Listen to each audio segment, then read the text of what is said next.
안녕하세요. 사연에 빠지다의 DJ 민영입니다. 오늘도 두 가지 사연 준비되어 있으니 재미있게 들어주시고요. 구독과 좋아요 버튼도 잊지 말고 눌러주세요. 그럼 오늘의 사연 바로 시작해 볼게요. 안녕하세요. 저는 글쓰는 40대 여자입니다. 아들은 이미 군대 다녀온 뒤 외국에서 취업했어요. 품 안의 자식도 제 갈 길을 가다 보니 그래서 글에 더 몰두하게 되었어요. 요즘 유행하는 웹소설 아시죠? 그걸 쓰고 있어요. 글 쓰는 직업은 외로움과 친해져야 해요. 혼자 앉아서 쓸 수밖에 없거든요. 외롭다는 말은 남편이 없거나 아내가 없어서 나온 말이 아닌 것 같아요.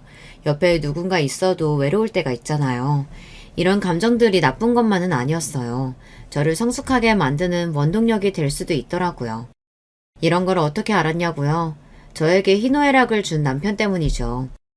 기쁜 감정이나 즐겁고 사랑스러운 것들보다 남편은 주로 화를 안겨준 존재였어요. 그놈의 바람, 욕도 아까울 정도로 더럽더라고요. 그런데 저는 시모가 더 미웠어요. 심지어 저한테 뭐라고 한 줄 아세요? 남편 바람 필 동안 뭐 했어? 너도 잘못한 거야. 그러니까 헤어져. 너처럼 집에서 가만히 있는 백수보다 을사며느리 나도 좀 보자. 이렇게 이야기했는데요. 아니 적반하장도 유분수죠. 게다가 집에서 놀다뇨. 저 이때까지 편안하게 자리에 누워본 적도 없는 사람이거든요. 제 편이 되지 않더라도 남편하고 한통속이 되어 저를 밀어내면 되나요? 그래도 시모 아플 때 병시중을 해준 며느리한테 그러면 안 되는 거잖아요. 은혜를 원수로 갚은 두 모자, 지금 속이 타들어갔을 거예요. 왜냐고요? 제가 요즘 잘 나가고 있거든요. 그래서 시원하게 갚아주고 나니 저도 이제 마음속에 화가 많이 가라앉고 있는데요. 그래도 여기다가 털어놓고 가고 싶어 찾아왔어요. 모쪼록 제 이야기를 좀 들어주시겠어요? 저는 나이 20살에 결혼했어요. 그래서 아들이 20대 후반인데요. 제 친구들은 아직 애들이 중학생이나 고등학생이라 이미 다 키워놓은 저를 부러워하더라고요. 하지만 결혼, 임신 등으로 제 청춘은 바람처럼 사라져 버렸어요. 물론 다 제 탓이죠. 하지만 왜 이렇게 억울한지 그래도 내색은 하지 않았어요. 아들이 있었으니까요. 하지만 남편의 불륜으로 저는 그대로 무너졌습니다. 20살, 생각만 해도 싱그럽지만 저는 잘못된 선택 하나로 망가져버렸어요.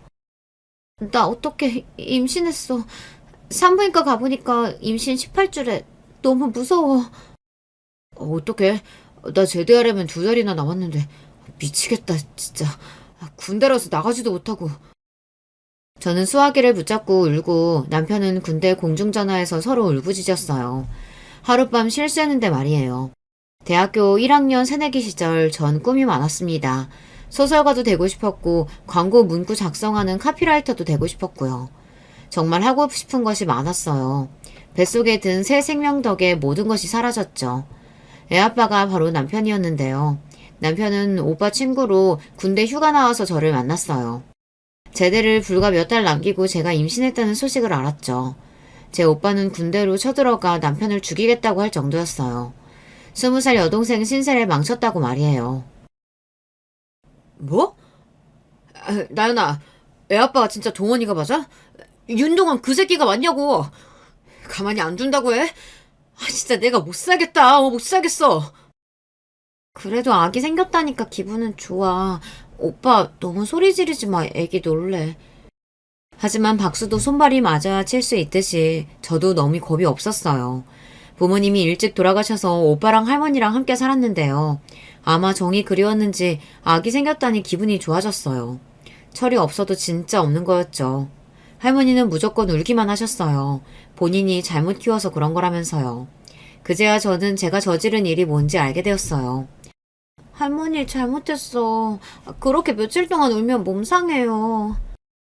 네가 지금 할머니 걱정할 때냐? 이제 1학년인데 1학기도 못 맞추고 자퇴하게 생겼는데. 야, 박동원, 어쩔 거야? 어쩔 거냐고. 책임질게. 같이 살면 되잖아. 내가 아무리 아무 생각 없이 그런 줄 알아? 나연이 좋아해. 제대 후 대학에 복학해야 하는 남편은 저와 결혼했습니다. 초반에는 시모가 결혼을 반대하는 바람에 제가 조금 힘들었어요.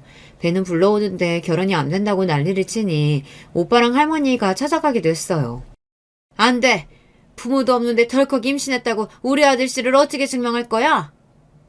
네? 동원 오빠 아기 맞아요.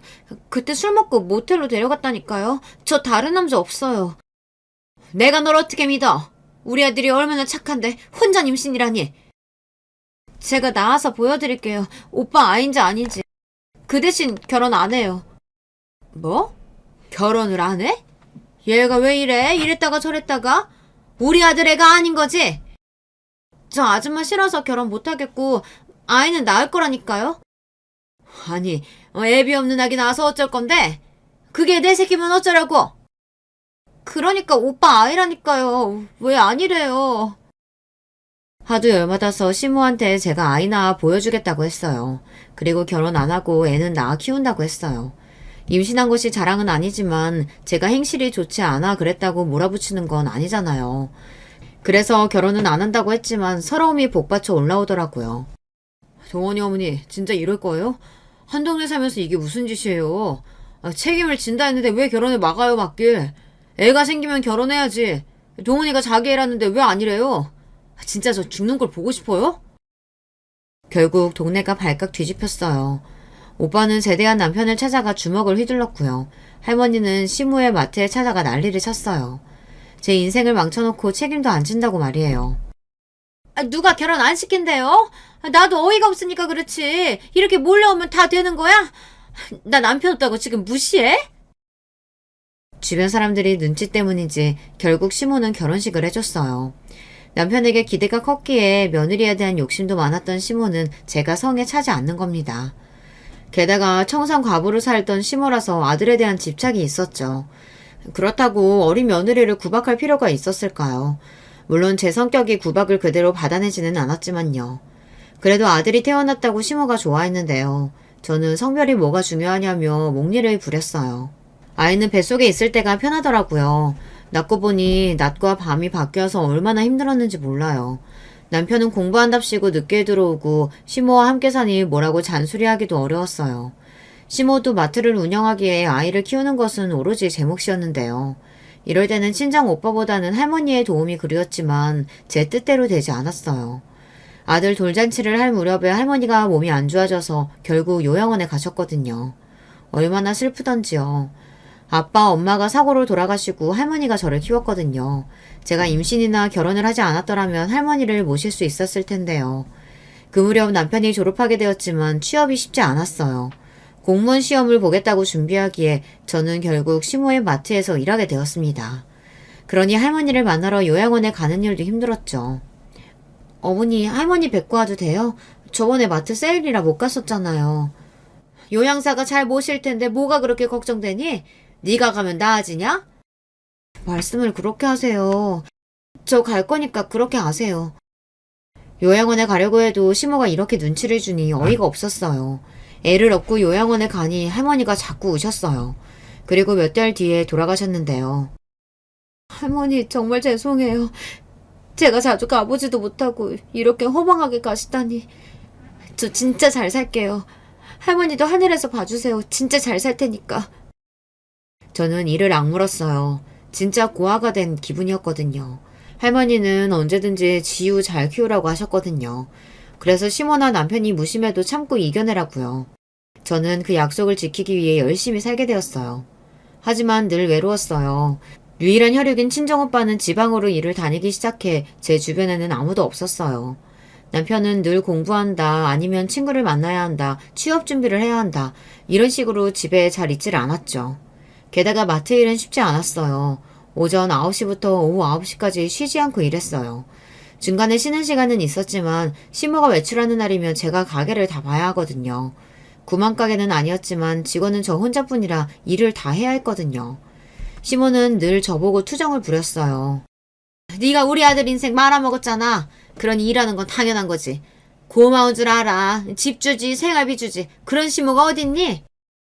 저 같은 며느리가 어딨어요. 마트 일 다 하잖아요. 어머니 혼자 했으면 허리 남아나질 않았어요. 시모는 그걸 받아줬다고 하는데 그럼 애 생겼는데 나 몰라라 할 건가요? 솔직히 술집에서 휴가 나온 남편과 만나게 된 날은 일이 이렇게 될 줄은 몰랐어요. 물론 남편도 제가 임신이 될지 모르고 그날 밤을 보냈겠죠. 그래서 결혼하기 전에 어색하고 서먹하기만 했어요. 남편도 적응이 필요한지 아이가 5살이 되기 전까지 겉도는 느낌이었어요. 하지만 그 후에는 우리는 나름 정도 생기고 서로를 아껴주기도 했는데요. 결국 고시를 포기하고 평범한 물류회사에 취업했어요. 아이가 10살이 될 때까지 남편은 꽤 성실했어요. 저한테 부채감도 있었고요. 하룻밤 불장난으로 시작한 사이지만 돈독하게 지냈습니다.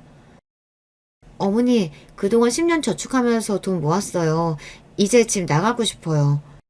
제가 마트에서 일한 월급과 남편 월급을 모아 적금을 들었거든요. 시모는 월급도 많이 주지 않았어요. 남들 200만 원 받는 것을 저한테는 100만 원밖에 안 줬거든요. 중간에 애 유치원 데려다주고 남편 밥 차리고 집안 치우고 하면 늦게 올 수도 있고 일찍 갈 수도 있잖아요. 그 시간을 모두 빼고 준다고 했거든요. 더 달라고 하려고 해도 우리 아들한테는 아낌없이 주시니 말을 안 했어요. 구두쇠 같은 시모 밑에서 묵묵하게 일하며 남편 뒷바라지를 하던 저는 아들이 10살 무렵 드디어 독립하게 되었어요. 시댁에서 나와 15평 아파트에 입주했을 때 얼마나 좋아서 울었는지 몰라요. 그때 나이 30살이었는데요. 다시 태어난 기분이었어요. 여보, 너무 기뻐. 우리도 집이 생기다니. 더 열심히 해서 큰 평수 장만하자. 엄마 집이 우리 집 될 건데 굳이 이렇게 나와야 돼? 돈 많이 들 텐데. 더 이상 어머니 그늘 아래 살기 싫어. 마트도 지겹고 이제 내 살림 살고 싶어. 그리고 어머니가 날 사람 취급이나 하시는 줄 알아? 집을 얻자고 할 때 남편은 반대했어요. 굳이 시모집을 나와 좋을 것이 없다고 했거든요. 하지만 더 이상 견딜 수가 없었어요. 은근히 저를 무시하는 시모, 그런 것들을 무심히 넘기는 남편까지 말이에요. 처음에는 나와 살기 싫다던 남편은 이렇게 사는 것도 좋다고 하더라고요. 시모는 밤 12시 이후 소등에다가 물 아낀다고 샤워도 마음껏 하지 못하게 했거든요. 그런데 우리끼리 사니 밤에 영화도 볼 수 있고 샤워도 뭐든 마음대로 할 수 있었으니까요. 하지만 아파트에서 10분 거리에 시모의 마트가 있었기에 완벽한 독립은 아니었죠. 독립한 건 좋은데 왜 마트에 나오질 않니? 나 혼자 하라고? 마트도 안 가요. 월급도 너무 적고 지우도 컸으니까 저도 제 시간 좀 가져보려고요. 예! 내가 돈 안 줬으면 지금 집도 못 장만한 애가 살 소리니? 네가 우리 집 처음 올 때 뭘 가져왔냐? 몸뚱이 하나 탈랑 들고 와놓고서는? 우리 아들 데리고 왔잖아요. 어머니 막말 좀 그만하세요. 저는 더 이상 마트에 나가지 않았어요. 몸뚱이 하나 달랑 가지고 왔다 이런 말도 더 이상 듣기 싫었거든요. 덜 먹고 덜 쓰는 게 낫지 않겠어요. 20살 아무것도 모르는 시절에는 참고 들을 수 있는 문장들이 시간이 지나니 더 듣기 싫어졌어요. 다행히 남편도 직장에서 돈을 잘 벌어다 주길래 잘 지내게 되었어요. 그때는 일찍 결혼한 것이 잘한 것처럼 보였어요. 다른 친구들은 그제야 결혼하고 아이 낳고 하니 제가 부러워 보였겠죠. 하지만 이런 평화와 안정이 깨지는 것은 어느 한순간이었어요. 나 직업 바꿔야겠어. 아는 형이 자동차 딜러 하는데 돈을 잘 버네.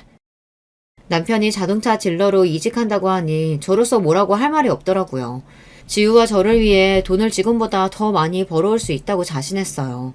하지만 전 불안했죠. 시댁에 나와 독립하니 생활비가 3배 이상 증가했어요. 대출금도 있고 내야 할 돈이 늘어나고 아이도 커가니 교육비 지출이 상당했어요. 그래서 시모가 자꾸 슈퍼에 와서 일을 하라고 이야기했어요. 하지만 저는 안 가고 싶었거든요. 사람을 무시하는 시모가 전 싫었어요. 마트 근처에만 가도 벌써 머리가 지끈거렸거든요. 나와서 일해. 한 푼이라도 더 벌어야지. 월급 200만 원 줄게. 됐지? 내가 직원 쓰면 어차피 월급 줘야 되는데 너한테 주는 게 낫지. 아니에요. 어머니는 제가 가족이라고 시간 외에 일 더 시키잖아요. 주말에도 나오라고 하고요. 잔소리도 더 많이 하시고 거기서 일하다가 저 죽어요. 처음에는 아무것도 모르고 시키는 대로 했었지만 나이가 들면서 그런 것들이 부당하다는 생각이 들었어요. 제가 무슨 마트에서 일하려고 태어난 것도 아니고요. 막 나쁜 생각이 드니 일하기 어려웠어요. 그런데 남편이 돈을 덜 벌겠다는 것은 만류했어요. 돈이 전부가 아니잖아요. 그동안 시댁 살면서 외식 한번 편하게 한 적이 없는데 새 식구 알콩달콩 살아보고 싶었거든요. 그런데 자동차 딜러가 되면 시간이 없어질 것이 뻔했거든요. 돈 많이 벌면 좋지만 나는 그냥 우리 새 식구 재밌게 사는 게 좋아. 적금놀이 하는 것도 아니고 앞으로 지우 크면 돈 더 많이 들 텐데 지금 버는 게 맞아. 좀 참아 제발. 뭘 맨날 참으래. 한 번이라도 애 데리고 놀아본 적 있어? 정작 당신 노느라고 바빴지. 얼마나 돈을 많이 벌려고 그래? 자신 있어? 야, 내가 뭘 놀아. 나도 손해본 거 많아. 그리고 돈 많이 번다고 해도 너는 왜 싫다고 이러냐. 아무튼 이직할 거니까 그렇게 알아. 아직 돈을 번 것도 아닌데 남편의 어깨에 힘이 들어갔어요.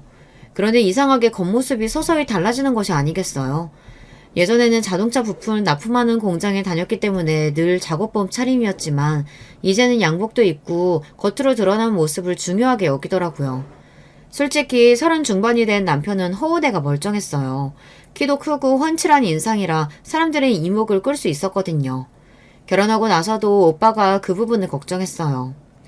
동원이 그 새끼 생긴 게 멀쩡하니 조심해. 바람 피우면 오빠가 죽여버린다고 해. 알겠지? 지방에서 가끔 올라오는 오빠가 하는 말이었어요. 과격하다고 할 수 있지만 주변의 지인들이 혹시 남편이 바람피지 않을까 걱정할 정도였죠. 저는 점점 옆으로 퍼져 살이 많이 쪘거든요. 시모 마트에서 일할 때부터 스트레스를 받으면 음식을 먹었거든요. 초콜릿부터 찾게 되더라고요. 달콤한 것들을 입에 넣지 않으면 불안하고 초조해서 견딜 수가 없었어요. 시모가 주는 스트레스가 문제의 원인이었죠. 그러다 보니 마트를 그만둬도 먹는 습관은 바뀌지 않았어요. 남편은 외모가 날이 갈수록 좋아지는데 저는 옆으로 퍼지기만 하니 오빠는 걱정이 되었나 봐요. 저한테 돈을 주면서 한의원에 가보라고 하더라고요. 누가 그러더라고. 살찌는 게 습관 문제뿐만이 아니라 내부적으로 몸에 문제가 있으면 순환장애로 살이 찐대. 건강 관리해. 시모는 제가 게으르고 먹는 것을 좋아해서 살이 찐다고 핀잔을 주는데 친정오빠의 말에 눈물이 왈칵 올라왔어요. 한의원에 갔더니 제가 심신불안정, 내부 순환장애 등등 출산 이후 조리 실패로 인하여 누적된 문제가 있더라고요. 하긴 시모나 남편은 출산 이후 제 몸을 신경 써준 사람이 없었죠. 10년이 훌쩍 넘어서도 누적된 문제가 있었대요. 게다가 과도한 스트레스로 인해 생긴 문제가 심각하다고 했어요. 여보, 나 몸이 아프대. 그래서 마음조차 힘들다고 하네. 산후조리도 실패했고 그래서 계속 팔다리 저리고 머리도 아픈 거래. 이렇게 말해봤자 해결되는 부분이 하나도 없었어요. 남편은 오히려 이렇게 말했어요. 어린 나이에 임신했는데 무슨 소리야. 그리고 마음이 아픈 건 뭔데. 나 요새 돈도 잘 버는데 왜 그러냐? 나도 아파. 나도 젊은 나이에 아파돼서 힘들다고. 제 몸 아프고 괴로운 것만 이야기하더라고요. 물론 힘들었겠죠, 남편도요. 하지만 저처럼 시집살이를 한 것도 아니잖아요. 저는 갑자기 오빠와 할머니를 떠나 시댁에 들어왔고요. 나름대로 모진 시집살이를 했었거든요. 그걸 하나도 인정해주지 않더라고요. 할머니까지 돌아가셔서 제 마음이 힘든 것을 알아주는 사람은 아무도 없었어요. 친정오빠나 겨우 제 마음을 다독이곤 했지만 같이 살지도 않으니 해결되지 못했어요. 그러니 저는 점점 몸이 더 힘에 빠지고 아무 유욕이 생기지 않더라고요. 사람들은 그걸 우울증이라고 했어요. 지우 어머마, 넌 맨날 그렇게 아프다고 하니? 나이도 적은데 뭐가 힘들어? 나는 뭐 아픈 것 없어 보이냐? 아휴, 애가 게을러서 큰일이야. 괜히 집에만 있으면서 먹기만 하니까 살찌는 거 아니야. 어릴 때는 귀엽고 예뻤는데 지금은 거울 좀 봐라. 이렇게 말하는데 저는 너무나 화가 나 소리쳤어요. 새벽부터 일어나서 밥하고 애 보고 집안일 하는데 뭐가 게을러요? 시댁 살 때 저는 편히 쉬어본 적이 없어요. 그리고 나이 젊으면 몸이 안 아픈가요? 당신 집에 있으면 노는 줄 알아? 당신 입에 들어가는 음식, 입는 옷, 자는 곳 왜 다 편안하니? 내가 다 해주니까 그렇지. 이렇게 말해도 울분이 풀리지 않더라고요. 맨날 나보고 문제라고 하지만 그동안의 노고를 아무도 인정하지 않는 것도 문제였어요. 그러면 그럴수록 시모와 남편은 배부른 투정이라고 치부했죠. 내가 돈 벌어다 주잖아. 이제 외제차 팔 건데 돈 더 많이 갖다 줄게. 누가 들으면 떼돈 가져다 주는 줄 알겠어. 골프 배워, 차 바꿔, 사이클 배워, 게임 기사. 당신한테 돈 다 썼지 우리한테 해준 게 있니? 예전보다 벌어오는 돈의 액수는 커졌지만 남편은 자신을 위해 투자를 해야 한다며 쓰는 돈이 더 많았어요. 그리고 무슨 모임이 그렇게 많은지요. 그래야 고객 유치를 한다는데 뭐라고 할 말이 없더라고요. 자동차도 처음에는 국산차를 팔다 외제차 영업소에 스카우트까지 되었고요. 시모를 닮아서 그런지 장사에 소질이 있어 보였어요. 가족에게 소홀해도 돈이 조금 생기니 저는 아들의 교육에 투자했어요. 남편을 바꿀 순 없으니 내 아들에게 좋은 교육이나 시키자 하고 말이죠. 우리 아들은 자기 일을 똑부러지게 하는 아이라 중학생이 되니 제 손이 거의 필요가 없었어요. 자기는 애니메이션 공부를 하고 싶다고 해서 일본 유학을 그때부터 준비하고 있었죠. 한 남자는 영업한다고 조기축구, 골프, 테니스 운동을 하기 시작했고, 작은 남자는 방 안에서 혼자 그림을 그리고 어학 공부하기 바빴죠. 저 혼자 외로울 때가 많았어요. 그래도 견딜만 했어요. 적어도 그런 소리를 들을 때까지는 말이에요. 지우 엄마, 내가 요새 호텔에서 알바하잖아. 거기서 지우 아빠를 봤어. 객실로 들어가는 걸 봤다니까. 그러던 어느 날 주변 지인이 남편이 호텔에 들어가는 걸 봤다는 겁니다. 호텔 로비에서 객실 엘리베이터로 걸어가는 뒷모습이 우리 남편 같다고 계속 이야기했어요.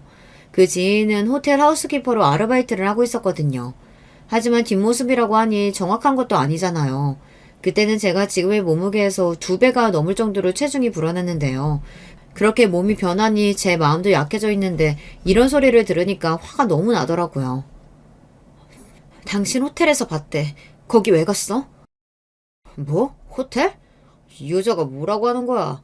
집에서 밥 먹고 할 일 없냐? 소설 쓰지 말고 바빠 죽겠는데 헛소리 좀 하지 마.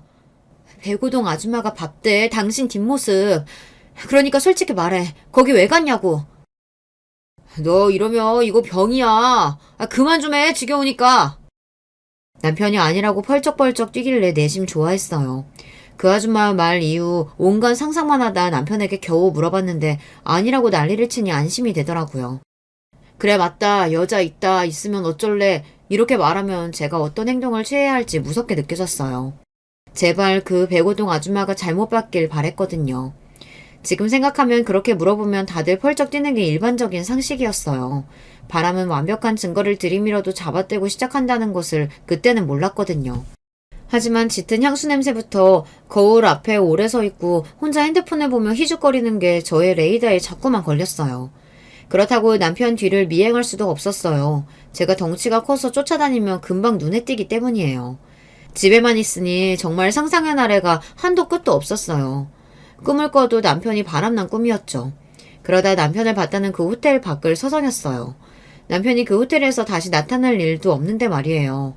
그렇게 저는 집에서 혼자 이런저런 상상을 하다 스트레스를 받으니 폭식이 늘어났어요. 시모는 그런 모습을 보고 저를 많이 비하했어요. 세상에 너처럼 팔자 좋은 애는 없을 거다. 그러니 살이 피둥피둥 오르지? 먹고 자고. 그러지 말고 우리 마트 나와. 그러면 살이 쭉쭉 빠지지. 걱정하지 마세요. 제가 알아서 할 테니 어머니 신경 쓰지 마세요. 저희가 알아서 할게요. 무슨 용기였는지 지인에게 부탁해서 호텔 일을 하기로 했어요. 시모 마트에서만 일을 했으니 다른 곳에서는 해본 적이 없었거든요.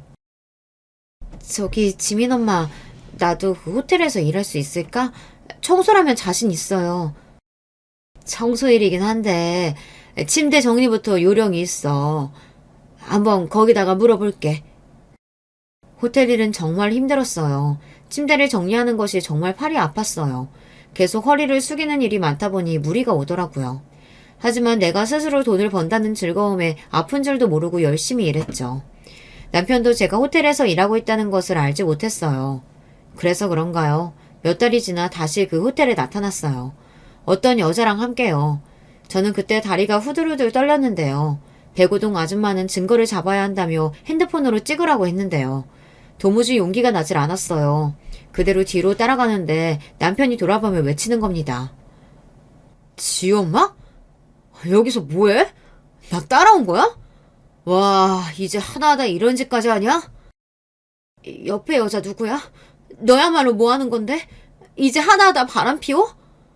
고객님이지 누구냐? 열받게 이러지 말고 당장 집으로 돌아가. 남편이 저를 먼저 알아보는 바람에 정확한 증거는 없었어요. 그 여자는 고객인데 접대 차원에서 술을 먹다 호텔로 모시고 왔다고 하는데요. 제가 보기엔 고객도 아니었어요. 하지만 어설프게 건드렸다가 증거도 잡지 못하고 끝나버렸어요. 하지만 전 오빠에게 말했고 지방에서 올라와 남편 멱살을 잡았죠. 집안이 난리가 났어요. 시모는 생사람 잡는다고 했고 남편은 저를 을부존 환자로 취급했죠. 그 이후에는 남편도 행동을 조심했는지 한동안 잠잠했어요. 그때는 바람이 아닐지 모르겠지만 남편의 사생활을 제가 다 알지는 못하니까요. 이후 남편은 자동차 딜러 일을 그만뒀습니다.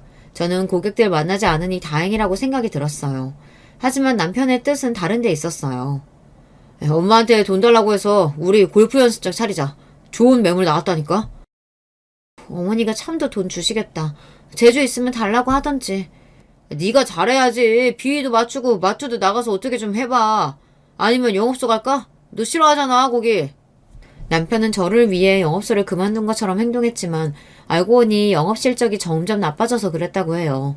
골프하고 노니까 그럴 만도 하죠. 저는 그때 영업소에만 안 나가면 여자를 만날 일이 없다고 생각하고 시모에게 돈을 해달라고 했는데요. 그래, 그럼 내 집으로 들어와. 골프 연습장 남편한테만 맡기지 말고 너도 같이 해. 그래야 다른 년 안 만나지. 한번 바람 들면 상습적으로 변한다. 어머니, 제 편 들어주시는 거예요? 왜요? 구박만 하셨잖아요. 시모가 저를 위해 그런 말을 한다고 생각했는데 오직 자기 아들이랑 장신 생각만 해서 하는 말이었어요. 시모가 마트까지 처분하고 새 아파트로 이사하며 같이 살자고 했을 때는 어안이 벙벙했죠. 하지만 알고 보니 시모가 몸이 아프기 시작했다는 겁니다. 저는 그것도 모르고 남편과 함께 끌어갈 골프 연습장으로 마음이 들떴어요. 옆에 종일 붙어있으면 바람필 일도 없다고 믿어졌거든요. 시모랑 같이 사는 게 거슬려도 아침에 나가서 밤에 들어오면 되니 걱정이 없다고 생각했어요. 하지만 그런 것들이 다 뜻대로 이뤄지는 것은 아니더라고요. 어머니, 정신 차려보세요. 어머니! 지우야, 당장 112 불러. 하지만 연습장을 차린 지 3개월 만에 시모가 방에서 쓰러졌어요. 병원으로 달려가 보니 중풍이 왔다고 하더라고요. 깨어난 시모는 신체 일부에 마비가 왔어요. 남편은 연습장 일을 해야 하니 시모의 간병은 오로지 제 몫이었죠. 오른팔이랑 오른 다리 쪽을 못 움직인 시모는 2달 정도 한방병원에 입원했어요. 처음에는 간병인을 썼지만 시모의 성격이 강하다 보니 하루 이틀 버티지 못하고 다 그만두는 겁니다. 여보, 미안하지만 엄마 좀 돌봐줘. 성격 맞출 수 있는 건 당신뿐이잖아. 이 은혜 잊지 않을게. 진짜 앞으로 자기한테 잘할게. 나연아, 오빠가 이제 너만 바라볼게. 그래, 좀 도와줘라. 그동안 미안했다, 아가야. 두 사람이 이렇게 나오니 결국 간병은 제 몫이 되어버렸어요. 1년간 간호를 하니 시모의 몸은 많이 좋아졌어요. 병원에서 퇴원 후에도 집에서 제가 간병했거든요. 걷는 것도 예전만큼은 아니지만 잘 걷고 팔도 움직일 수 있어서 밥도 혼자 드실 수 있게 되었어요. 오죽하면 구청장이 와서 효부상을 주겠다 할 정도였죠. 지인들도 저 같은 며느리 없다고 했어요. 지우 엄마 같은 며느리만 있으면 얼마나 좋아. 애 잘 키워, 시모 간병해, 골프 연습장도 잘 운영해. 아무튼 팔방 미인이야. 그러니까 지우 아빠는 지우 엄마 업고 다녀야 돼. 평생 갚아야 돼. 요새 누가 시모 간병하니? 반장이랑 통장까지 몰려와 지역에서 주는 표창장까지 받았어요. 자랑스러운 것은 아니지만 이렇게 알아주니 감사했죠. 하지만 시모와 남편만 인정하지 않았나 봅니다. 제가 그동안 간병에 빠졌을 때 남편이 무슨 짓을 한지 아세요? 사랑이라니까. 나 그 여자 사랑해. 이제야 만났어. 내 참사랑을. 아직도 남편 말이 생각나서 진저리가 쳐지는데요. 남편은 시모가 다니는 한병병원에서 오다 가다 의사를 하나 알았나 봅니다. 아파서 알고 지낸 게 아니라 사랑을 꽃을 피우고 앉아있더라고요. 네, 드디어 바람을 피웠어요. 어머니의 담당 의사는 아니었고 남편도 골프 치다 보니 팔꿈치가 아프다고 했거든요. 그렇게 진료받다가 눈이 맞았다는데 진짜 어이가 없더라고요. 게다가 그 여자를 집까지 데려오는 게 말이 됩니까? 아들은 그때 기숙형 고등학교에 들어갔으니 집은 비울 때가 많았어요. 그날도 저는 시모와 병원으로 가서 재활치료를 받고 있었거든요. 그렇게 시모와 제가 병원에 있었으니 집으로 데리고 왔나 봐요. 게다가 그 여자도 한병병원을 그만두고 나왔으니 두 사람은 시간이 많았겠죠. 집으로 들어가려고 문을 열었는데 알 수 없는 선택함이 느껴졌어요. 그때 그 감정은 정말 이루 말할 수 없었어요. 현관에 낯선 여자 구두부터 심지어 안방 너머 이상한 소리까지 들리는 겁니다. 문을 열고 두 사람을 떼어놓아야 하는데 저는 몸이 움직여지지 않았어요. 예전에 지인 아줌마가 증거 남기라고 한 말이 갑자기 생각나더라고요. 예전에 호텔 사건은 증거도 없이 끝나버렸으니까요. 방문 너머 들리는 소리를 녹음하기 시작했어요. 그리고 방문이 잘 보이도록 각도를 잡았죠. 한창 서로 좋아 시시덕거리더니 남편이 목이 마른지 문을 열고 나오는데 저랑 마주친 겁니다. 제가 방문 앞에 의자를 놓고 앉아 있었거든요. 우리 오빠한테 실시간 정송했어. 올라온대. 너 죽여버린다고 했으니까 알아서 해. 그리고 병원에다 저 의사 신상 알아봤어. 평생 개업 못하고 의사생활 못하게 할 거야. 녹음했거든? 서로 이름은 왜 부르니? 고맙게. 저는 태연하게 말했어요. 이상하게 울고불고 손끝이 달달 떨리고 악조차 쓰지 않게 되더라고요. 아마 너무 기가 막혀서 그랬는지 모르죠. 사람이 그러면 안 되는 거잖아요.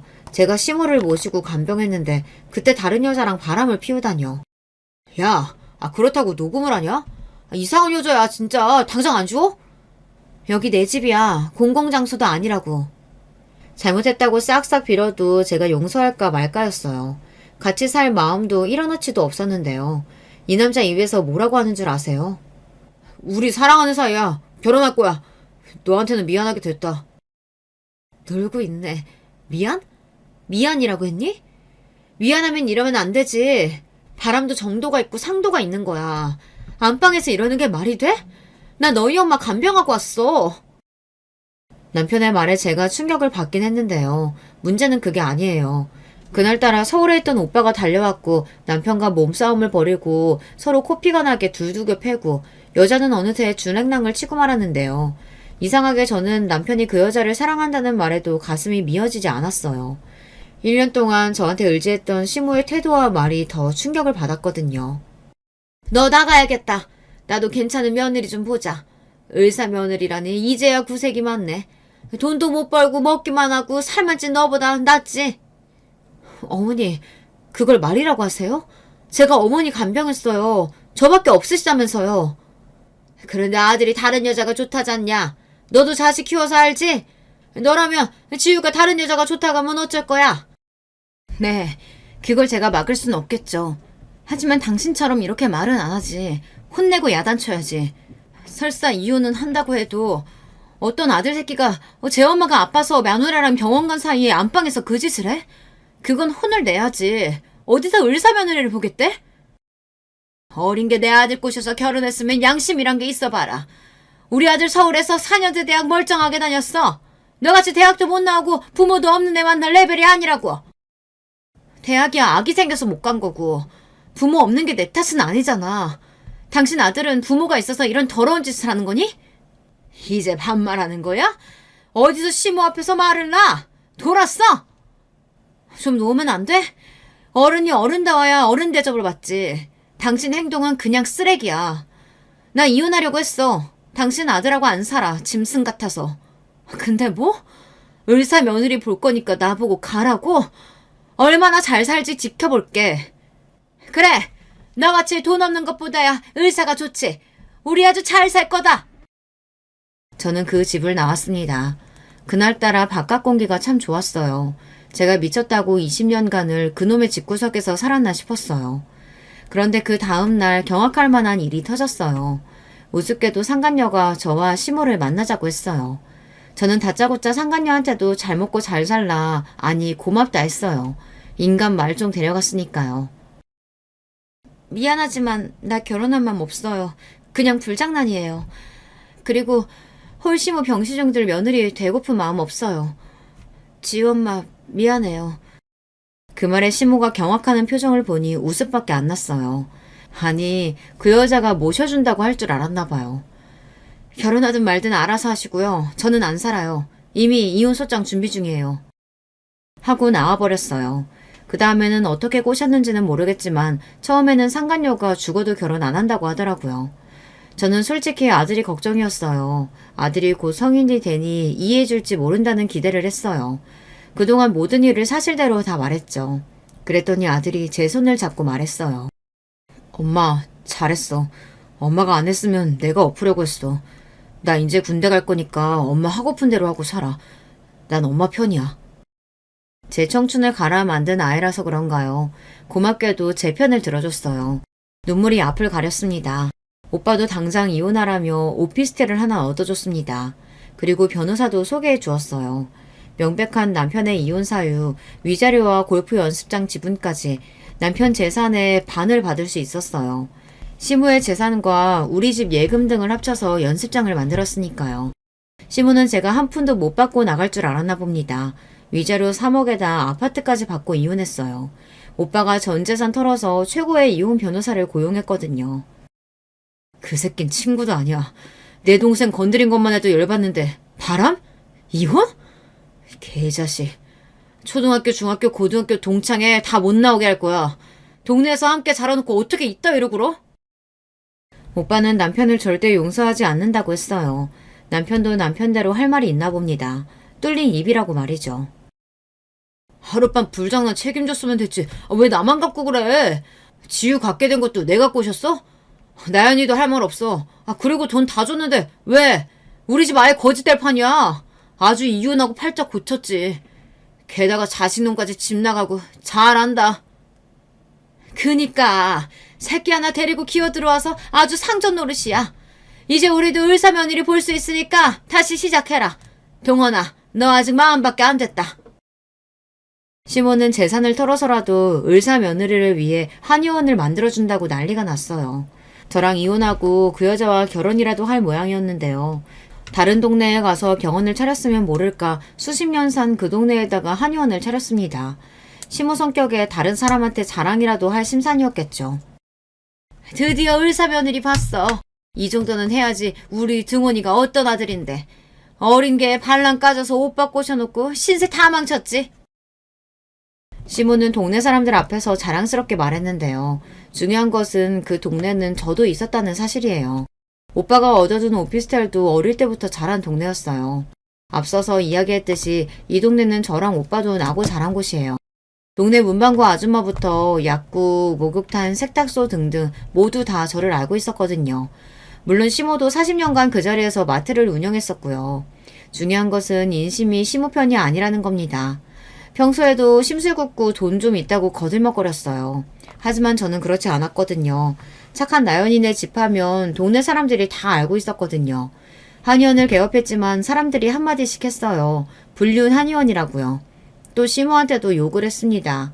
간병을 그렇게 한 며느리를 내쫓았다고요. 남편은 말할 것도 없고요. 그러나 남편과 바람이 난 한의사는 이혼녀였고 먼저 한의원을 차려야 결혼하겠다고 했대요. 저놈의 한의원 아주 보기만 해도 불쾌해. 불륜 한의원이잖아. 맞아. 저길 누가 가. 재수없게. 여기요 다 조강지처럼 사는데 감히 불륜녀 주제에 어딜 기어들어와서 한의원을 차려? 마트 할머니도 미쳤지. 지 엄마 내쫓고 두 다리 뻗고 잠이 오나? 마트에서 일해 집에서 일해 간병까지 했는데 내가 지우 엄마면 여기 불 질러버릴 거야. 하지만 전 그쪽으로 돌아눕지도 않았습니다. 이혼했는데 이미 끝인데 굳이 간섭하고 싶지 않았어요. 마음은 그만큼 차갑게 돌아섰거든요. 오히려 안 보니까 너무 편하더라고요. 제가 처음 생각한 대로 결혼 안 하고 지우만 기르는 것도 나쁘지 않았을 거예요. 저는 인터넷으로 학위를 딸 수 있는 대학에 입학했어요. 문예 창작과. 이름만 들어도 설렜습니다. 아들은 군대에서 잘 지낸다고 이야기를 해주니 안심이 되었어요. 지우 엄마, 아주 웃긴 얘기 하나 해줄까? 그 한의원 망했어. 쫄딱 망했다고. 오피스텔에서 혼자 커피도 마시고 글도 쓰며 한가롭게 살고 있는데 말이에요. 그때 백오동 아줌마가 전화를 했더라고요. 알고 싶진 않았는데 망했다고 하니 속이 아주 개운하더라고요. 게다가 지우 할머니 또 쓰러져서 요양원 실려가고 그 여자가 절대 시모는 못 모신대. 솔직히 지우 아빠보다 지우 할머니가 이해 불가야. 불려우 집에 들이고 자네처럼 착한 사람을 내쫓고. 하긴 지우 아빠도 벌 받긴 했지. 그 여자 또 바람났대. 이번에는 지우 아빠 지인이라던데? 그 당시 제가 소설을 쓰고 있었는데 현실이 스토리를 압도하더라고요. 그 소식은 오빠가 자세하게 알려줬어요. 남편이 예전에 자동차 딜러로 있을 때 함께 일한 남자 동료였는데 주식으로 재미를 봤나 봐요. 갑자기 건물주가 되어 나타났대요. 그러니 그 한의사가 남자를 갈아탔나 봅니다. 남편이랑 결혼을 취소하고 그 남자랑 해외로 가서 결혼했대요. 세 사람이 가끔 골프를 하고 어울렸나 봐요. 하긴 저도 남편보다 6살이나 어리고 돈 많은 남자랑 결혼할 텐데요. 남편은 죽겠다고 약 먹고 시모는 쓰러지고 아주 쑥대밭이 되어 있다고 해요. 오빠는 그놈이 여자 좋아하더니 여자로 망조가 들었다고 욕을 하더라고요. 저는 그러거나 말거나 아무 감정이 생기지 않았어요. 그럴 줄 알았어.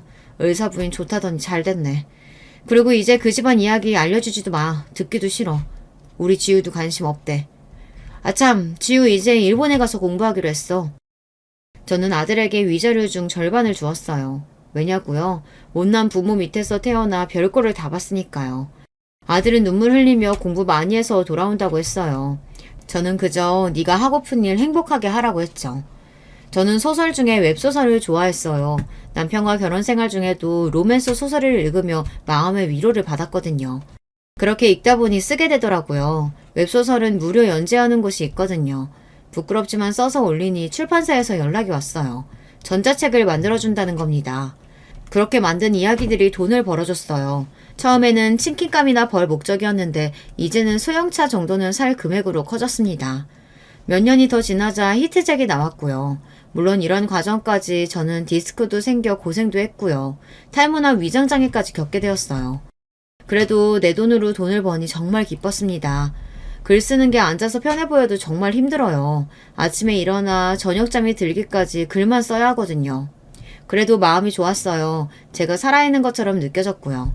아들도 많이 배워왔는지 거기서 취업했다고 합니다. 가끔 해외여행 가서 아들도 만나고 오고요. 여자친구도 생겼다는데 마음이 흐뭇했어요. 월급의 30%를 저에게 아들이 보내줍니다. 평생 이렇게 줄 거니까 엄마 걱정하지 마. 글 재밌게 쓰세요. 엄마, 사랑해요. 이렇게 말하면서요. 월급의 50%는 지속성이 없으니 이렇게 30%를 주겠다는 아들이 귀엽더라고요. 나중에 안 줄 수 있어도 받으니 자식 키운 보람이 생겼어요. 남들은 이제 대학 입시 준비하고 난리가 났는데 저는 여유롭게 용돈이나 받게 되었으니까요. 청춘을 갈아서 만든 내 새끼지만 후회되지 않아요. 나중에는 지역센터에서 웹소설 강의도 하게 되었어요. 마트에서 박스나 접던 제가 월 1,000 이상 매출을 올리게 되니 세상이 달리 보이더라고요. 매번 제가 쓴 글이 대박이 나지 않을 텐데요. 하지만 글을 써서 제가 몇 억씩 벌게 될 줄은 몰랐어요. 저의 성공이 남편 귀까지 들어갔나 봅니다. 한번 만나자는 연락이 오더라고요. 저는 아예 차단을 해버렸죠. 아니, 제가 왜 만나야 하나요? 요새는 살도 뺄 겸 운동도 하니 얼굴이 좋아졌어요. 그러던 와중 동네 어귀에서 시모와 남편을 맞닥뜨렸습니다. 시모는 다시 풍이 와서 반쪽은 움직이지 못하더라고요. 동네 아줌마로부터 남편과 시모가 다시 동네로 찾아왔다는 이야기까지 들었거든요. 시모가 거기 가면 마음이 편하다고 했대요. 하긴 수십 년을 나고 자란 곳이니 어쩔 수가 없겠죠. 하지만 그 동네는 이미 제가 장악하고 있었는걸요. 얼굴 좋아졌네. 살도 빠지고. 잘 지냈다며? 지우가 그러더라. 지우 자식은 전화 한번 하기 진짜 어려워. 지우도 다 본 게 있어서 아버지랑 연락하고 싶겠어? 갈 길 가. 아는 척하지 말고. 만나자고 하는 것도 아는 척도 지우 때문에 그러지. 우리가 지우 부모 아니야. 너랑 무슨 감정이 있어서 그러겠어. 위자료 덕분에 공부도 하고 잘 지낸다며. 됐잖아. 우리 지우 20대 중반이야. 아니지, 곧 30이야. 걱정하지 마. 다 큰 어른이라고. 그쪽이나 어른 모시고 갈 길 가. 무슨 염치로 동네에 기어들어오냐? 참 어이없다. 야, 그럼 갈 데 없는데 어떡해. 동네 사람들도 그렇다. 너한테 미안한 거지 자기들이 난리야. 암튼 자주 봐. 뭐? 자주 봐? 저는 이 말에 가라앉아있던 복수심이 올라오더라고요. 좋은 게 좋은 거라고 넘어가줬더니 무슨 친한 척을 하느냐 말이에요. 우리가 살던 동네에는 시모의 마트가 아직 운영되고 있었어요. 물론 남편이 진즉에 팔아먹어 주인이 바뀌었지만 남편이 거기서 알바를 하는 모양이었어요. 수년이 지났으니 괜찮다고 생각하는 모양이죠. 저는 부동산으로 가서 주인이 누군지 알아봤어요. 그래서 가격을 잘 쳐줄 테니 팔라고 했죠. 아저씨, 우리 가게에서 계속 일할 거야? 아니면 나가든지. 뭐야, 새 주인이 너야? 이 여자가 미쳤네. 나랑 엮이고 싶냐? 미쳤어? 너 같은 쓰레기랑 엮이게? 100만 원 받고 개같이 일할래? 아니면 당장 짐 싸서 동네 뜰래? 네가 사는 가게 윗집도 내가 다 샀어. 그러니까 나가. 동네 더럽히지 말고. 너 같은 여자 진짜 징그럽다. 너랑 만난 게 내 인생의 독이야. 알아? 그래? 난 아닌데. 지우 태어나서 다행인데. 너 지우한테 돈 달라고 했다면서? 미친놈. 너 지우 기저귀라도 갈아봤어? 맨날 술이나 먹고 학교 다니냐고 도망이나 쳤지. 그러니까 여기서 나가, 당장. 내가 이 동네 사는 걸 알면서 기어들어오지 말고. 남편의 똥 씹은 표정을 보니 그제야 속이 사르르 내려가는 거 있죠. 결국 남편을 내쫓아 버렸어요. 시모가 불쌍하게 누워있으면 제가 뭐 마음이 달라질 줄 알았나 봐요. 마트를 카페로 개조했어요. 애증의 마트는 그렇게 사라졌답니다. 시모한테도 한마디 쏘아붙이고 싶었지만 거리에서 본 날 울더라고요. 그 울음의 의미가 뭔지 느껴졌어요. 남편의 바람, 시댁의 홀대, 디스크 이런 것들이 저를 힘들게 만들었지만 저는 극복해 나갔어요. 물론 시원하게 사이다 복수도 해줬고요. 바람난 것들은 혼을 내야죠. 시모도 저를 무시한 만큼 대가를 치르게 됐습니다. 이 모든 것이 끝나고 나니 개운하더라고요. 이제는 제 인생 잘 살고 있게 되었어요. 역시 사람 일은 모르는 겁니다.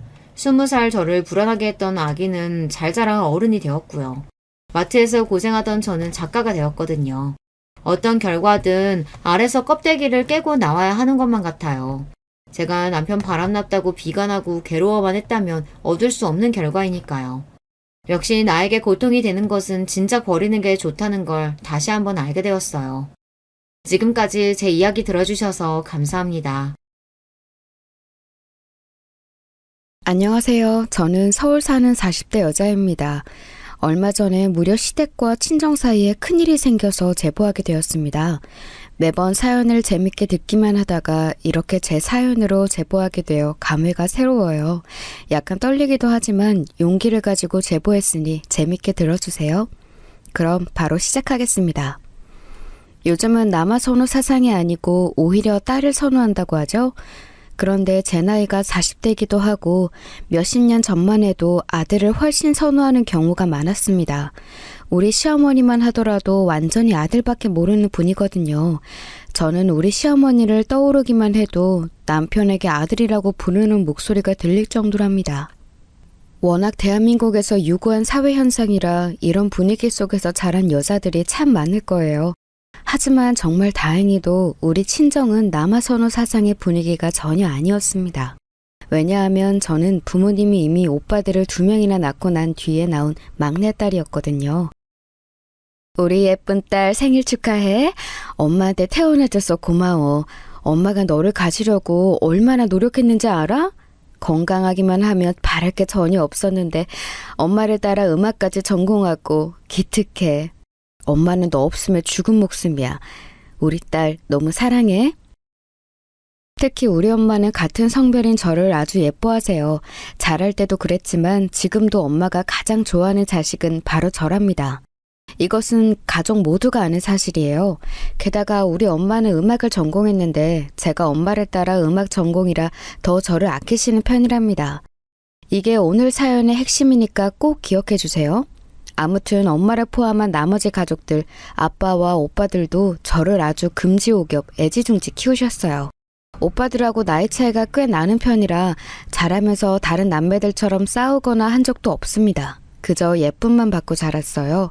그러니 이런 상황에서 제가 결혼하겠다고 남편을 데려왔을 때는 당연히 반응이 좋지 않았습니다. 뭐라고? 차라리 저번에 만난 놈이랑 결혼하는 게 낫겠어. 4년제도 아니고 전무대 나온 놈이랑 결혼한다고? 대기업에 다니면 다야? 부모가 뭐 대단한 것도 아니잖아. 동네에서 그냥 엄마 혼자 식당 작게 한다며. 나는 저런 집의 자식한테는 우리 딸 못 보내. 지선아, 엄마 기절할 것 같아. 우리 딸이 지금 저런 놈이랑 결혼한다고 생각하니까 눈물이 나와. 결혼 안 하면 안 되겠어? 곱게 키웠더니 이게 무슨 일이야. 내 새끼 아까워서 어떡해. 안 그래도 몸도 안 좋은데 저런 집에 보내면 내 딸 단명해. 남편과 저는 아주 우연히 친구의 생일 파티에서 만났어요. 처음 봤을 때는 그렇게 관심이 가지 않았는데 만나서 대화할수록 저랑 가치관도 비슷해서 끌렸습니다. 무엇보다 다정하고 사람이 한결같았거든요. 사실 이제껏 만난 남자친구들은 제 집안 배경이나 제가 가진 것에 더 집중했다면 남편은 저를 있는 그대로 사랑해주는 사람이었어요. 그런 점에서 반해서 결혼한다고 말했더니 부모님은 아주 심하게 반대했습니다. 지선아, 오빠가 새언니랑 좋은 사람 찾아볼게. 그러니까 다른 사람도 만나봐. 이게 네가 지금 어려서 모르나 본데 결혼은 사랑만으로 하는 게 아니야. 결혼 생활에서 경제적인 요소가 얼마나 중요한지 알아? 우리 집이 잘 사는데 그게 뭐가 걱정이야? 그건 양쪽이 다 여유가 없을 때 문제가 되는 거잖아. 우리 부부한테는 해당 사항이 없을걸? 그리고 내가 좋아하는 사람이라는데 왜 이렇게 반대하는 거야? 언제는 내가 하고 싶은 거 다 하고 살라며? 결혼은 애들 장난도 아니고 가족들이 반대하는 거면 당연히 이유가 있겠지. 우리는 다 너를 생각해서 그러는 거잖아. 나중에 후회하는 것보다는 지금 아예 시작하지 않는 게 나아. 너는 대학원까지 나오고 유럽에서 유학도 했는데 상대는 전문대를 나왔으니 말은 제대로 통하긴 해? 웃기네. 오빠들하고 대화하는 것보다 훨씬 잘 통해. 그리고 그렇게 조건에 맞는 남자들 만났을 때는 오히려 나를 사랑하는 느낌이 들지 않았어. 이왕 결혼하는 거 내가 사랑하는 사람하고 하겠다는데 오빠들만이라도 내 편을 들어줘야 하는 거 아니야? 그러면 집안이라도 좋아야지. 사람 대 사람을 떠나서 집안끼리 비교해도 너무 그쪽에 아무것도 없잖아. 게다가 홀어머니라며. 엄마가 그러던데 집도 못 해준다며? 도대체 그런 집에 우리가 너를 어떻게 시집을 보내? 그리고 이혼 가정이라며. 아니, 물론 요즘은 이혼한 사람이 많다는 거 오빠도 알아. 그런데 우리처럼 정상적인 가정의 아들하고 결혼하는 것을 바라는 건 당연하잖아. 우리 가족이 너를 얼마나 애지중지 키웠는데. 오빠들이 이렇게 저한테 반대하거나 뭐라고 했던 것도 처음이었어요. 자라면서 가족들은 언제나 제 편이었는데 처음으로 이런 상황을 맞이하니 속상했습니다. 그런데 여러분 그거 아세요? 이렇게 주변에서 반대하면 오히려 반발심이 들어서 더 하고 싶다는 사실이요. 그리고 저는 부모님과 오빠들의 반응을 남편에게 말하지 않았습니다. 그래서 남편은 집에서 이렇게까지 반대하는 것을 모르고 있었어요. 자기야, 부모님 반응은 어때? 우리 결혼식 날짜도 잡아야 하잖아. 이제 자기네 집에 가서 인사드려야 할 것 같은데 날짜 제대로 잡고 자기 부모님 보러 가자. 워낙 바쁜 분들이라 시간 내는 게 많이 힘든가 봐. 아, 날짜? 그래, 우리 집에도 인사드려야지. 그치? 근데 자기네 집이 여기서 더 머니까 먼저 가자. 우리 부모님은 같은 서울이니까 나중에 봐도 돼. 집에서 너무 심하게 반대하니까 차마 남편을 보여줄 수가 없었어요. 데려가면 분명히 남편에게 상처가 될 상황이 발생할 것 같았거든요. 하지만 그렇다고 시간을 더 미룰 수도 없었습니다. 그래서 일단 남편의 집에 먼저 인사를 가게 되었어요. 우리 아들이 내가 이렇게 힘들게 일해서 키웠거든.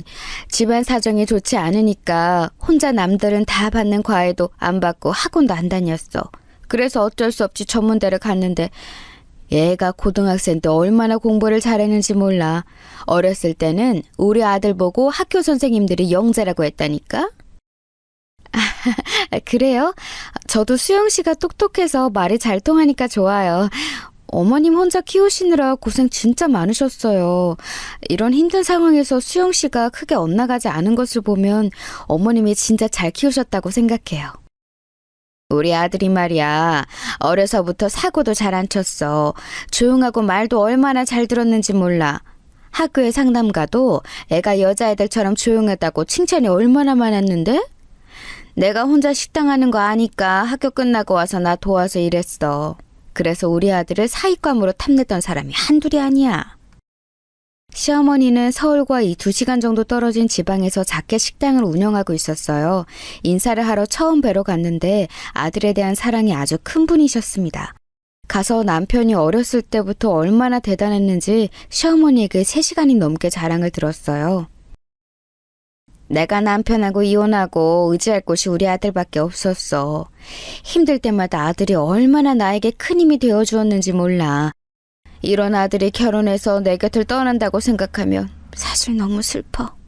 그러니까 결혼해서도 한 달에 한 번은 봤으면 좋겠어. 가능하겠니? 한 달에 한 번이요? 네, 노력해 볼게요. 어머님이 아무래도 혼자 계시니까 수영 씨도 많이 걱정하더라고요. 최대한 시간 내서 올 수 있도록 할게요. 그래, 고맙다. 내가 자식이라고는 수영이 한 명이라 그래. 지선이 네가 이해해 주렴. 나도 자식이 한 명이라도 더 있었으면 이러지 않았을 텐데 말이야. 제주도나 부산도 아니고 이 정도면 충분히 올 수 있으니까 엄마 너무 걱정하지 마. 적적하면 우리 신혼집에 와서 며칠 있다 가도 되잖아. 지선이도 일하니까 엄마가 와서 아기 봐주면 되겠다. 장모님은 일하느라 바쁘시거든. 안 그래도 내가 아들이 결혼한다고 하니까 주변에서 손주볼 기대를 하라고 하더라. 엄마가 알아서 잘 키워줄 테니까 그건 걱정하지 마. 이왕이면 딸보다 아들이 키우기 쉬우니까 첫째는 아들이었으면 좋겠네. 결혼 전에는 이렇게 시어머니와 사이가 애틋한 남편을 보고 저는 가정적이라고 생각했어요. 시어머니를 잘 챙기는 것을 보며 저와 결혼해서 아내와 자식한테도 잘하겠다고 생각했죠.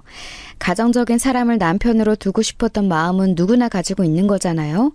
이렇게 시댁에 인사를 마치고 저는 드디어 남편을 우리 친정으로 데려갔습니다. 그 전에 친정에 저는 무조건 남편과 결혼하겠다고 당당하게 밝힌 다음이었죠. 당연히 부모님과 오빠들의 반대가 심했지만 저도 고집이 상당해서 막무가내로 이어갔습니다. 우리 딸이 몸이 약한 편이라 그게 제일 걱정이네. 나는 내 딸이 고생하는 것을 전혀 원하지 않아. 물론 자네를 믿지만 만약 우리 딸이 고생하거나 힘들어서 몸이 약해지면 우리 가족은 가만히 있을 사람들은 아니야. 부담 주려고 하는 말은 아니니까 너무 겁먹지는 말아요. 지선이가 부모님이 되게 원해서 가진 자식이고 또 혼자 누뚱이의 막내딸이라 그래요. 저랑 동생도 여동생이라 많이 아꼈고요. 네, 저도 최선을 다해 결혼 생활을 잘하도록 노력하겠습니다.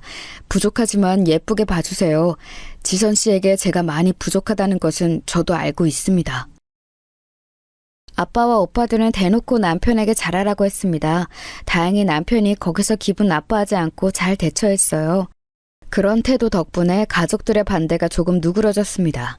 결혼 준비까지 아무 일도 일어나지 않았으면 좋겠다고 생각했죠. 그런데 문제가 생기기 시작한 것은 시어머니와 우리 친정엄마의 기싸움이었어요. 제일 먼저 결혼식 장소였습니다. 우리 쪽이 훨씬 보증 인원이 몇 배나 많잖아.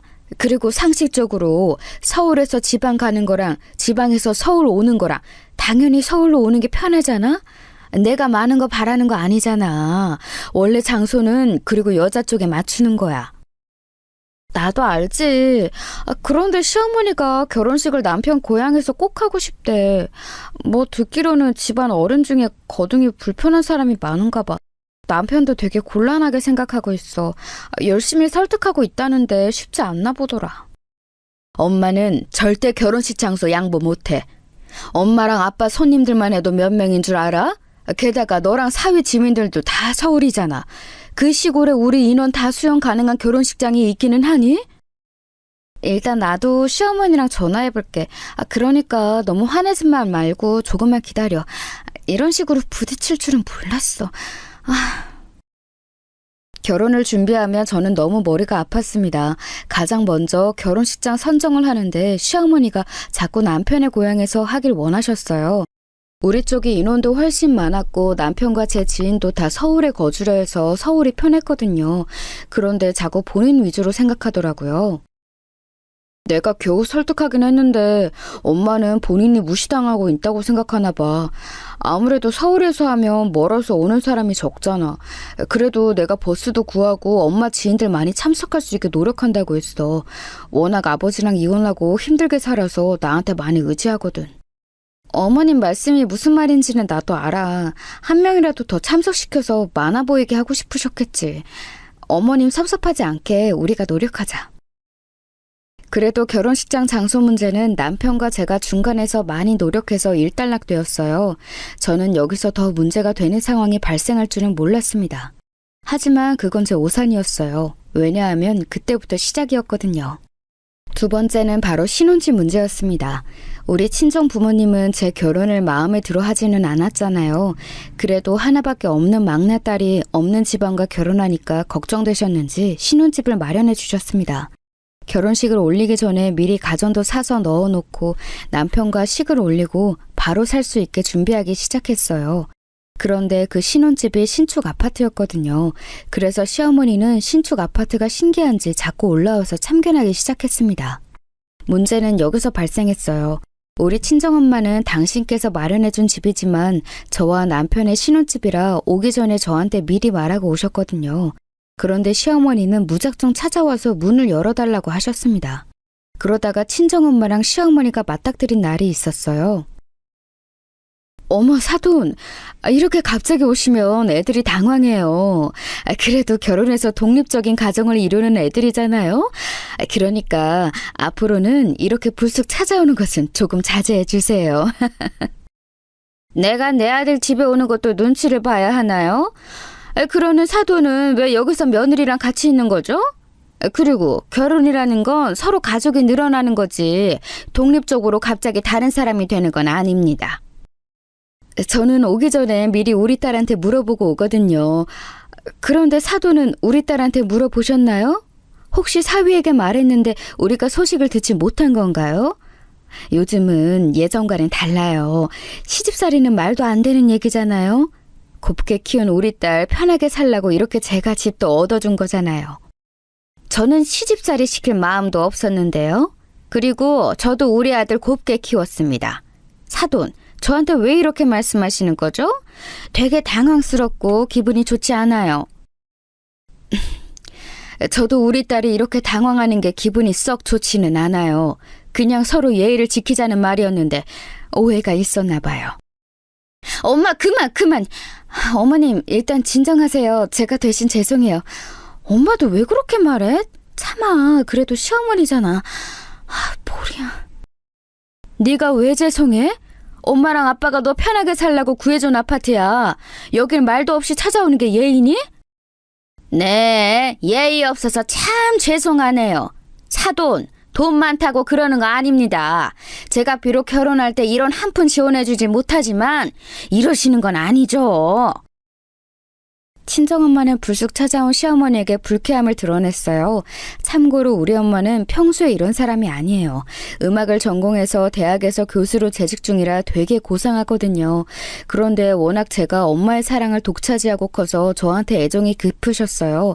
그래서 제가 혹시라도 시집살이를 당할까봐 괜히 그러신 거였습니다. 제 눈에는 그게 다 보였는데 시어머니는 기분이 나쁘셨던 거예요. 이 사건을 발단으로 이때부터 시어머니와 친정엄마는 사이가 틀어지게 되었습니다. 두 분의 기싸움은 한복을 정하는 과정에서도 일어났어요. 어머, 그 한복 색깔은 신부 측이에요. 어머님은 신랑 측이라 이 색상을 입으시는 게 맞아요. 이거 어떠세요? 한복색이 곱고 예쁘죠? 너무 잘 어울리세요. 요즘 세상에 신랑 한복, 신부 한복이 어디 있나요? 저는 이 색상을 입겠습니다. 화사한 분홍색이라 내 피부에도 잘 어울리고 좋네요. 한복색을 보고 하객들은 신랑하고 신부 엄마를 구분한다던데요. 제가 분홍색 한복을 입도록 할게요. 그게 전통이고 사회 통념이잖아요. 그리고 이러나 저러나 결혼식 주인공은 바로 신랑과 신부예요. 그런 레이스는 너무 화려해서 신부 드레스보다 눈에 띌 것 같네요. 안 그러니 딸아? 그게... 시어머니는 하나밖에 없는 자식이 결혼한다니까 매우 신이 나셨나 봐요. 무려 혼주 한복을 누가 봐도 화려한 색상과 디자인으로 고르셨어요. 저는 태어나서 그런 한복이 있다는 것도 처음 알았습니다. 한복에 화려한 레이스와 날개 같은 깃털까지 달려있더라고요. 자수도 어찌나 화려한지 나비부터 꽃까지 한복이 멀리서 봐도 눈에 띄었습니다. 저는 자식이 하나라 결혼식에 참석하는 것도 처음이자 마지막이거든요. 사돈은 자식이 셋이니 익숙하시죠? 하나밖에 없는 자식이 결혼해서 더 신경이 쓰이네요. 어머, 저도 하나밖에 없는 딸이 결혼해서 얼마나 신경 쓰이는지 몰라요. 그리고 우리 아들들 결혼할 때는 저도 당연히 신랑 측 한복을 입었습니다. 사돈, 이건 애들 결혼이에요. 우리 환갑잔치가 아니랍니다. 한복집에서 두 분이 너무 한복을 가지고 대립하자 저는 사이에서 눈치가 보이기 시작했어요. 오죽하며 가게 점원도 제 눈치를 보더라고요.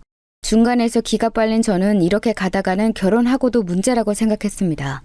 그래서 남편과 많은 얘기를 나누었어요. 사실 우리 엄마가 나한테 의지하는 게 정말 커. 아빠랑 이혼하고 혼자 힘들게 나 키우면서 고생도 많이 하셨거든. 나도 그런 엄마가 고맙고 안쓰러워서 최대한 엄마한테 맞춰줬었지. 아마 내가 결혼하면 엄마한테 독립된다고 생각해서 그런 것 같아. 그건 나도 이해하는데 우리 엄마는 이해를 못하나 봐. 우리가 중간에서 역할을 잘하자. 지금 두 분이 너무 만나기만 하며 기분 상하는 게 보여서 나도 마음이 안 좋아. 여보, 이럴 때일수록 우리가 서로 더 잘해야 해. 알지? 남편과 저는 중간에서 각자 엄마들을 중재하느라 얼마나 고생했는지 모릅니다. 물론 그럴수록 우리 부부는 훨씬 더 견고해졌어요. 이렇게 저는 우리 엄마를 말리고 남편은 본인 엄마를 말리면서 결혼식을 올리게 되었습니다. 한복은 어떻게 되었냐고요? 결국 남편이 시어머니를 말려서 색상은 하늘색을 입었으나 디자인은 매우 화려한 한복으로 골랐어요. 야, 나는 네 시어머니 한복 보고 깜짝 놀랐어. 그런 한복은 텔레비전에서나 봤던 것 같은데 실제로는 처음 봤어.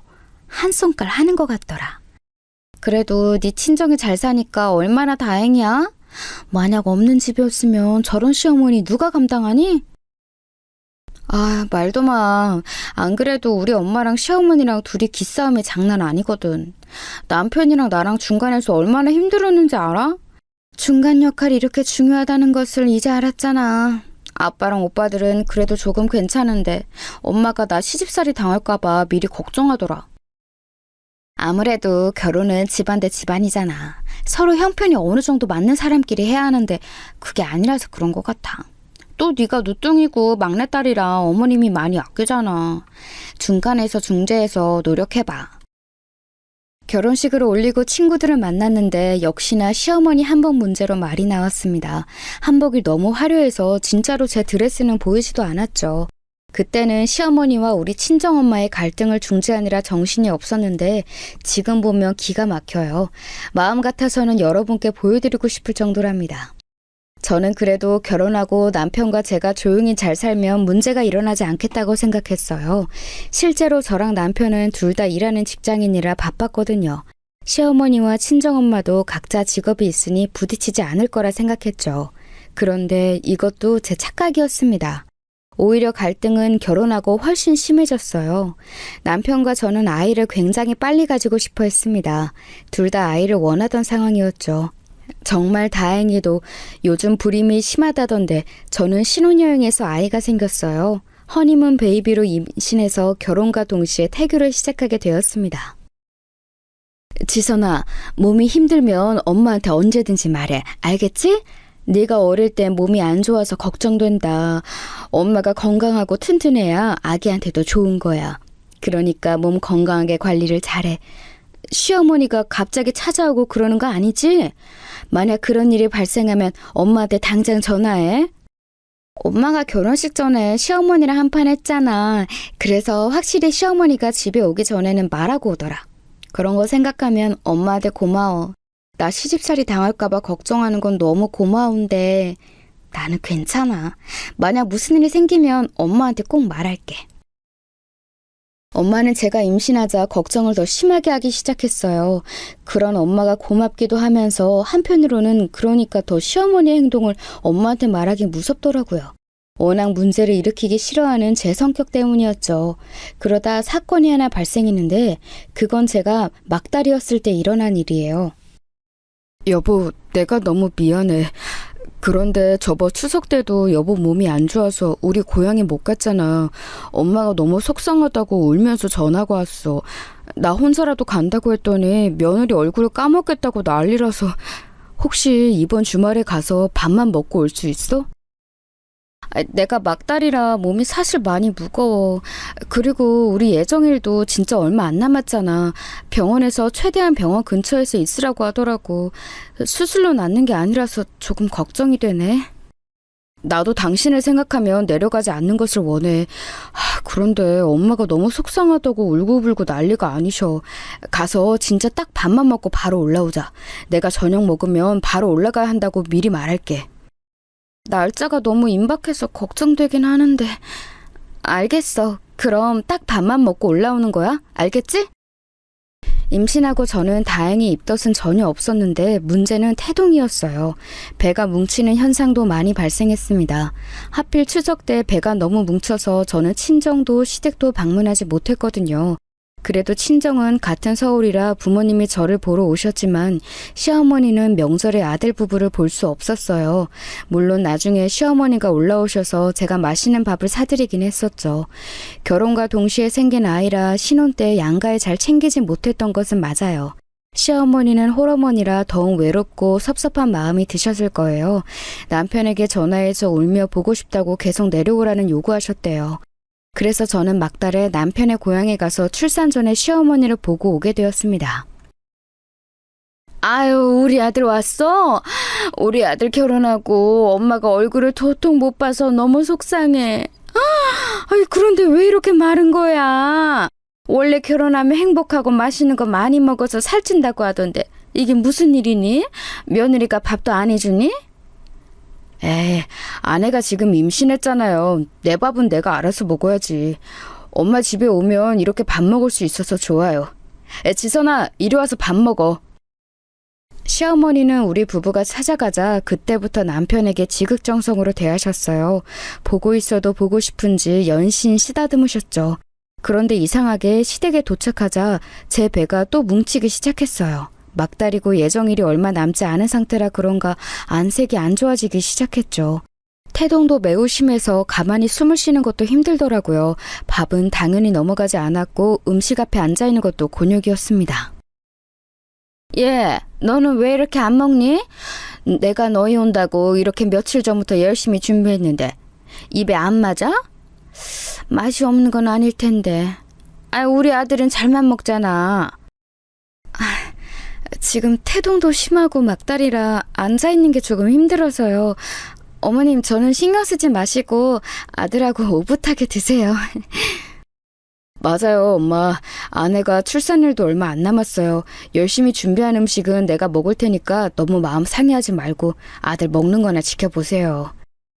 시어머니는 제가 음식에 손을 대지 않으니 기분이 언짢으셨나 봐요. 저도 마음 같아서는 먹는 신용이라도 하고 싶었는데 도저히 그럴 수가 없었어요. 그런데 밥을 다 먹고 시어머니가 갑자기 집안일을 하기 시작하셨어요. 남편은 올라가려고 했는데 시어머니가 오랜만에 아들이 왔다고 시키는 일이 참 많으셨습니다. 곤란해하는 남편을 보고 저는 괜찮다고 눈짓을 보냈죠. 예, 가서 청소기 가져와라. 아유, 우리 아들이 있으니까 이렇게 좋네. 내가 저거 고치고 싶었는데 혼자는 도저히 안 되겠더라고. 아들 고생했어. 아가, 청소기로 이것만 쓸어줘. 아들, 우린 이거 들고 거실로 가자. 그러다 시어머니가 남편을 시켜서 창문을 고치고 저한테는 청소기를 가져오라고 하셨어요. 밑에 떨어진 잔해를 청소기로 치워달라고 하셨죠. 그래서 이 정도는 괜찮아서 청소기를 가져가는데 콘센트에 연결해야 하는데 콘센트가 없더라고요. 콘센트를 찾느라 허리를 숙이는데 배가 너무 불러서 힘들더라고요. 이런 기본적인 집안일도 만삭이라 쉽지 않았습니다. 여보, 내가 할 테니까 가서 쉬어. 소파에 가서 앉아있어. 이건 내가 치울게. 아들, 여기 와서 이것도 해줄래? 아유, 이게 예전부터 말썽이었어. 아들! 시어머님이 계속 찾으시잖아. 가서 도와드려. 나는 괜찮아. 이 정도야 뭐 괜찮아. 남편이 만약 저를 도우려고 하거나 신경을 쓰면 시어머니는 자꾸 남편을 불렀어요. 그래서 혼자 겨우 콘센트를 찾아 청소기를 돌리고 그걸 거실로 가지고 가고 있었습니다. 그런데 청소기가 생각보다 무겁더라고요. 그래서 들고 가다 살짝 발을 삐어서 넘어지게 되었습니다. 그리고 그 순간 갑자기 진통이 시작되기 시작했어요. 여보, 내 배, 지금 갑자기 배가 아파. 예정일이 며칠 남았는데, 제가 쓰러져서 남편을 부르자 남편은 시어머니를 돕다 저에게 달려왔어요. 출산 날짜가 임박했던 날이라 이건 누가 봐도 진통이었습니다. 하지만 문제는 거기가 서울이 아니라는 점이었어요. 당장 아이가 나올 것 같은데 서울까지는 무려 2시간이 걸리는 거리였거든요. 엄마, 여기 주변에 응급실 없어? 산부인과는? 아니, 어떡하지? 여보, 괜찮아? 일단 우리 다니는 병원에 전화를 먼저 하자. 아니, 어떡하지? 미치겠다. 여보, 일단 정신 차려. 저는 정신이 없어서 계속 배를 부여잡고 있었어요. 시어머니는 본인은 주변 산부인과를 전혀 모른다고 말로만 어떡하냐고 저를 지켜보고 있었죠. 결국 저는 남편의 고향 옆에 큰 도시의 응급실에 가서 출산하게 되었습니다. 원래 다니던 병원이 아니라 긴장하기도 해서 더 서러운 마음이 들었어요. 친정 부모님도 남편의 연락을 받고 급하게 서울에서 내려오시게 되었습니다. 도대체 이게 무슨 일이야? 이렇게 출산 날짜가 일주일도 안 남았는데 시댁을 왜 가? 자네, 우리 딸이 무사하게 아이를 낳아서 다행이지. 이게 말이 된다고 생각하나? 죄송합니다. 제가 진짜 면목이 없어요. 지선이한테도 너무 미안하고. 제 잘못이에요. 엄마가 우리 부부의 얼굴을 잘 못 봤다고 섭섭해하셔서. 우리도 같은 서울인데 지선이가 임신해서 얼마 못 봤잖아. 아무리 보고 싶어도 곧 출산하는 며느리를 시댁에 왜 부르신 거야? 그리고 심지어 미안한 기색도 없잖아. 본인 아들이 소중한 만큼 우리도 우리 지선이 소중해. 친정 식구들은 제가 시댁에 갔다가 응급으로 출산하게 된 사건에 대해 크게 화가 났어요. 그래서 남편에게 원망의 목소리를 내게 되었습니다. 남편은 계속해서 죄송하다고 했는데 그걸 시어머니가 우연히 보고 또 갈등이 일어났습니다. 왜 우리 아들한테 그러세요? 내가 보러 오라고 했어요.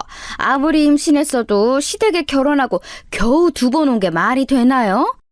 나는 결혼하고 우리 아들이 어디 해외라도 간 줄 알았네요. 이렇게 갑자기 아이를 낳게 된다는 것을 알았으면 저도 안 불렀죠.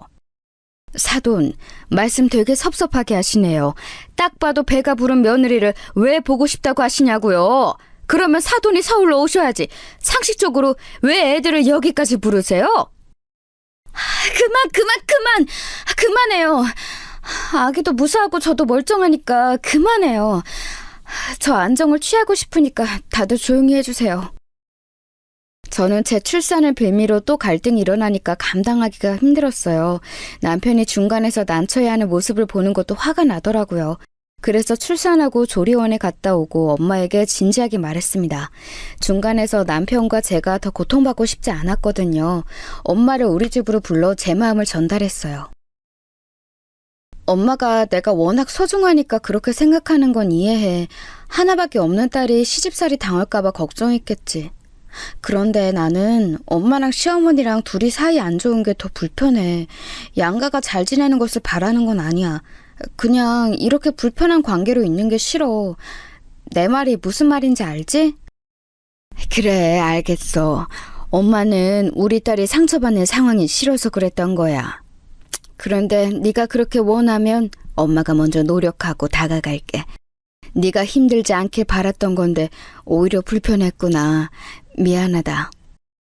저와 진지한 대화 이후 엄마는 실제로 당신께서 시어머니에게 먼저 다가가셨어요.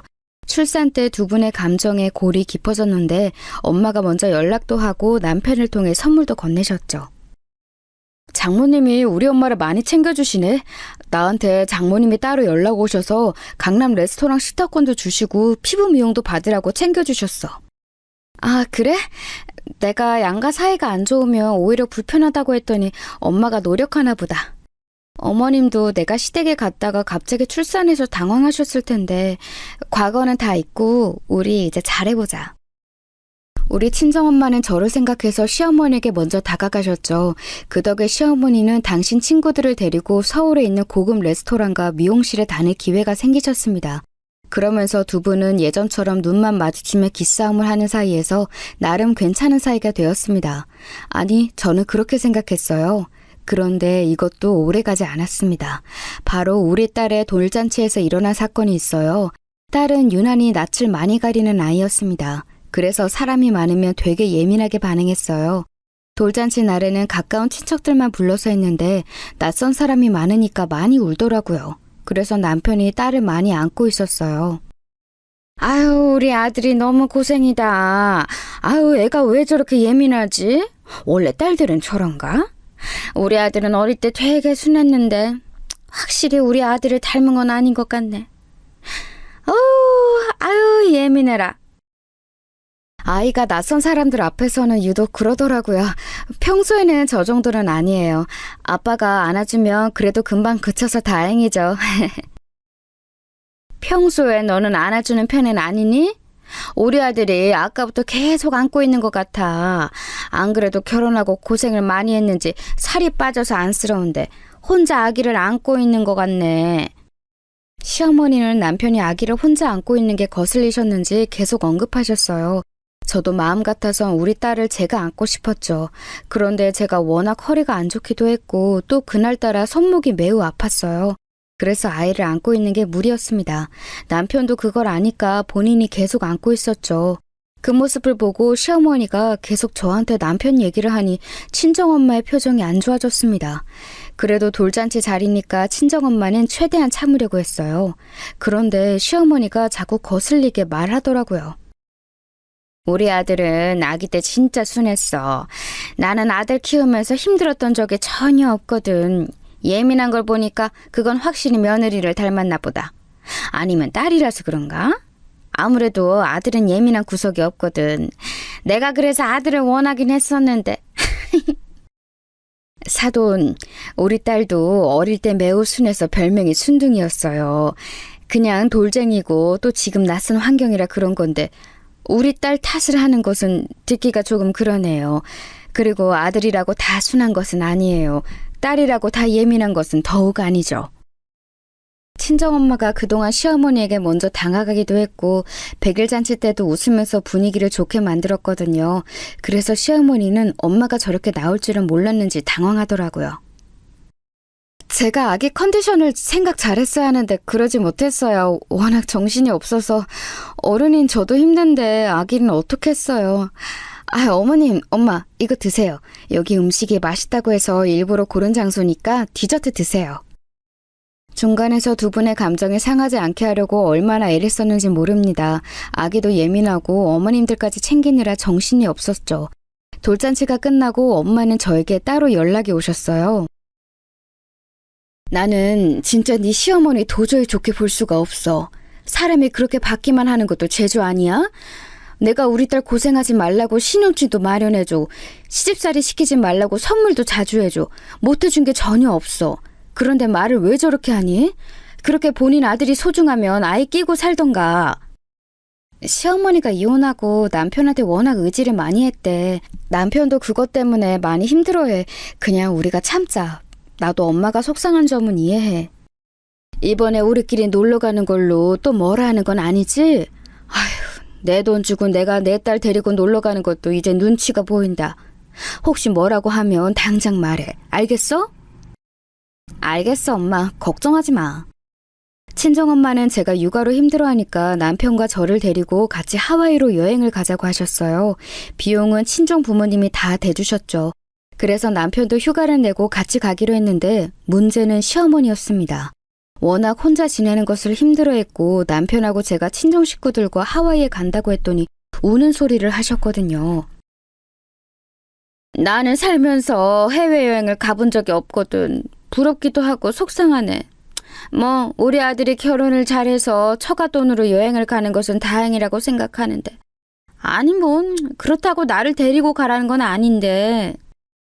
시어머니는 거의 하루에 한 번은 연락하셔서 하와이 얘기를 꺼내셨어요. 남편도 나중엔 질려서 저한테 전화를 받지 말라고 했죠. 친정 부모님의 돈으로 가는 거라 시어머니까지 같이 가는 것은 절대 상상할 수가 없었습니다.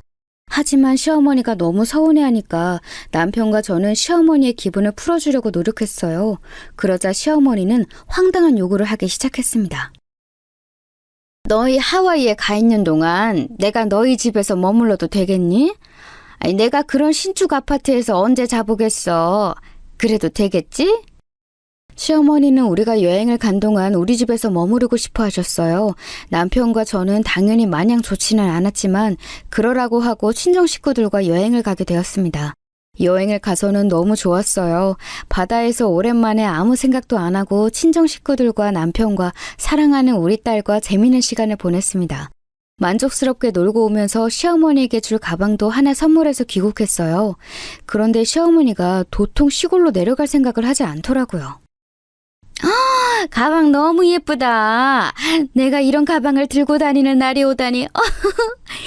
마침 고등학교 동창회가 작게 있는데 그거 강남로 고급 레스토랑에서 하더라고. 이 가방 들고 가야겠어. 거리도 여기서 가까우니까 그때까지 머물러도 되겠지? 고맙다. 시어머니는 며칠 뒤에 동창회가 있다며 우리 집에서 계속 머무르셨어요. 남편은 저한테 계속해서 미안하다고 말을 건넸습니다. 그리고 마침내 그날이 되었어요. 저는 친정엄마와 약속이 있어서 미리 나왔는데 저도 모르게 친정엄마에게 시어머니가 집에 있다는 사실을 털어놓았습니다. 뭐? 그게 사실이야? 아유, 기가 막혀. 너희 시어머니는 도대체 왜 그러는 거야? 그럼 아직도 너희 집에 있는 거야? 안 되겠다. 엄마가 내일 너희 집으로 갈게. 진짜 도저히 좋게 보려고 해도 좋게 볼 수가 없어. 에이, 아니야. 그래도 오늘 동창회 끝나고 내려간다고 하니까 일단 지켜봐야지. 엄마, 배고프다. 우리 이제 밥 먹으러 가자. 저번에 엄마가 나랑 가고 싶다고 한 레스토랑으로 가자. 거기 분위기 좋다며. 엄마는 당연히 제 말을 듣고 황당해하며 화를 내셨어요.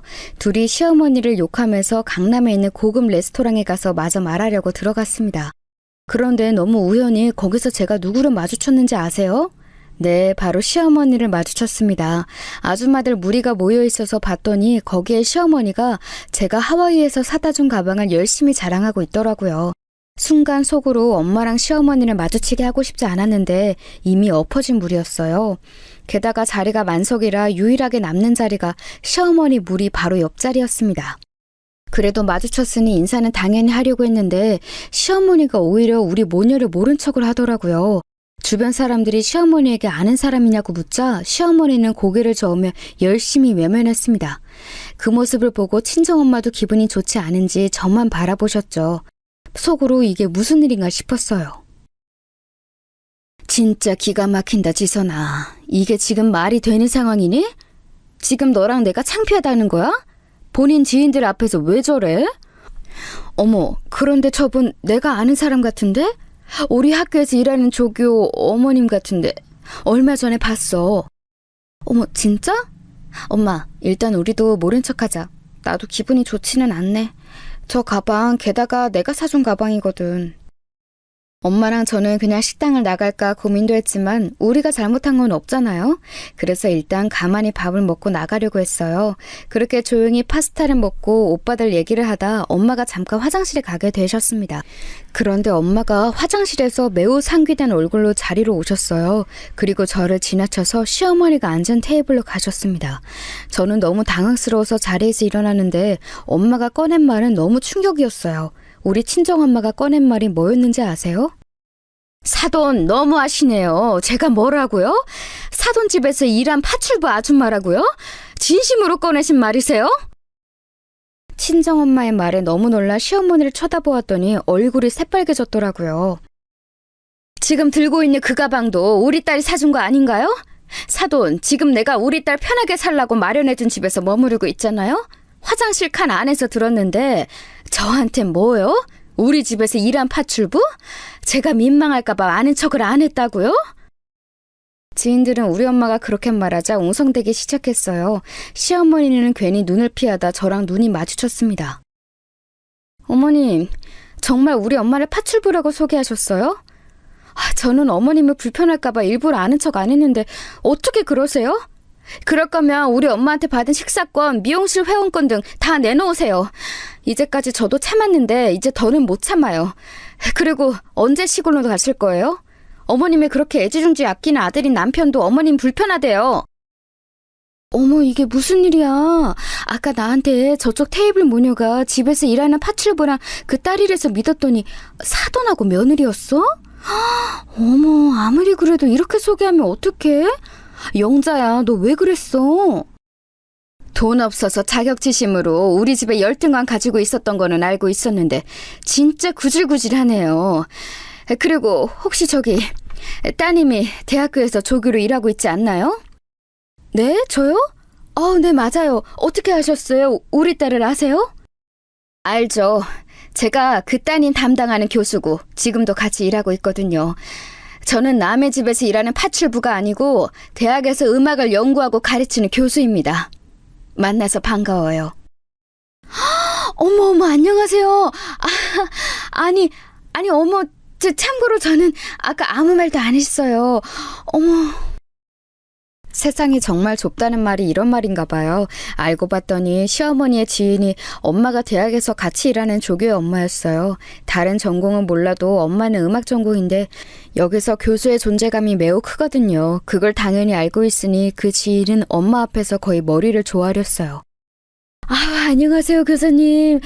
그러고 보니까 저번에 딸 학교에 갔다가 본 것 같아요. 반갑습니다. 우리 딸이 교수님 칭찬을 그렇게 하더라고요. 국내에서 알아주는 교수님이잖아요. 만나서 영광입니다. 예, 영자 너는 무슨 이렇게 대단한 사돈을 파출부라고 하니? 웬일이야. 아니, 거짓말을 해도 이렇게 해? 사돈을 이렇게 소개하는 경우가 있어? 어머. 그리고 그러면 아까 말한 그 집도 아들 돈으로 너한테 준 집이 아니네? 참나. 내가 귀하게 키운 우리 딸 주려고 내 돈으로 마련한 집이에요. 그걸 본인 집이라고 했나요? 사돈, 적당히 하세요. 애초에 이래서 내가 거지 같은 집에 전문대 출신 사위를 드리는 걸 그렇게 반대한 건데. 아휴. 시어머니는 얼굴이 홍당무처럼 빨개지기 시작했어요. 망신도 그런 망신이 없었죠. 엄마는 저를 데리고 당당하게 식당에서 나오셨습니다. 마지막으로 시어머니를 향한 말은 바로 이거였어요. 사돈, 교수인 저는 이런 밥값 정도는 아무렇지도 않게 낼 수 있어요. 사돈은 장모님이 마련해준 아들 집에서 빌붙어 있으니까 무리죠? 우리 딸 집에서 오늘 당장 나가세요. 안 그러면 당신 아들 이혼남 됩니다. 제가 나서야 하는 상황이었는데 친정엄마가 너무 통쾌하게 반응해서 저는 뭐라 하지도 못했어요. 대신 집에 와서 남편에게 있었던 일을 모두 말했죠. 감히 우리 엄마를 파출부로 소개한 시어머니가 너무 미웠어요. 미안해. 진짜 우리 엄마지만 나도 이해할 수가 없어. 내가 대신 사과할게. 장모님한테도 당연히 따로 연락해서 정식으로 사과할게. 지선아, 미안해. 대신 앞으로 살면서 우리 엄마 더 안 봐도 돼. 진짜야. 남편은 본인이 대신 미안하다고 저에게 무릎 꿇고 싹싹 빌기 시작했습니다. 실제로 저는 진지하게 이혼 생각도 했는데 그러면 남편 본인만 손해잖아요. 그래서 남편도 본인 엄마지만 너무 실망했다며 예전처럼 챙기는 모습은 보이지 않습니다. 그랬더니 시어머니는 저에게 연락이 왔어요. 내가 너무 미안하다. 아가 용서해 주렴. 그때 이후로 동창들이 내 연락을 받아주지 않아. 우리 아들도 마찬가지야. 사돈께 너무 죄송하다고 전해주겠니? 어머님, 너무 실망해요. 저는 용서할 마음이 없고 우리 엄마도 없을 거예요. 그냥 이렇게 우리 평생 얼굴도 보지 말고 살아요. 어차피 어머님은 우리 딸도 별로 안 예뻐하잖아요. 제가 어머님을 먼저 찾아갈 일은 없을 것 같아요. 그럼 이만 끊겠습니다. 이 뒤로는 진짜 시어머니의 연락조차 받지 않고 지내고 있어요. 얼굴은 당연히 보러 가지 않았죠. 남편에게는 본인 엄마니까 알아서 하라고 했는데 자기도 창피한지 안 보러 가더라고요. 이렇게 하나만 알고 둘은 모르는 예의 없는 시어머니와 인연은 끝나게 되었습니다. 저한테만 그랬으면 시간이 지나고 관계가 회복될 수 있을 텐데 우리 엄마를 파출부라고 소개해서 저도 지금은 아직 시어머니를 용서할 수 없어요. 여기까지가 제가 준비한 사연입니다. 여러분 어떻게 들으셨나요? 저는 개인적으로 사연을 제보하며 매우 신이 났어요.